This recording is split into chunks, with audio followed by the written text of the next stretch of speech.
إيد واحدة ما تسقفش، واللي يزرع لوحده مش هيحصد. الزرع محتاج أكتر من فلاح، مفيش حصاد من غير فريق، واللي يشتغل لوحده هيتعب، لكن اللي يشتغل مع ناسه أكيد هينجح. أنا طول عمري ما شفتش زرع بيطلع لوحده. الأرض عايزة اللي يحرث واللي يزرع واللي يسقي واللي يرعى لحد ما نحصد.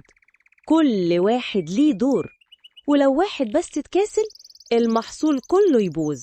التعاون يا حبايبي هو سر النجاح، زي خلية النحل، كل نحلة ليها شغل، بس لو نحلة واحدة وقفت العسل مش هيطلع حلو. في فريق العمل لازم كلنا نبص لهدف واحد، وبدل ما نقول دي مش شغلتي نقول إزاي أساعد.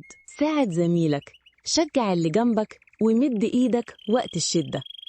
ساعتها هتحس إنك مش لوحدك، وكمان هتحس إن الشغل مش بس شغل، ده كأننا كلنا بنعجن العيش بإيدينا، وكل واحد له دور علشان العيشة تبقى مرتاحة. بص يا سيدي، علشان تبقى قائد بجد سواء في شغلك ولا في بيتك، لازم اللي حواليك يبقوا إيد واحدة، يخافوا على بعض ويشيلوا هم بعض، ويدوروا دايما على مصلحة بعضهم مش نفسهم بس.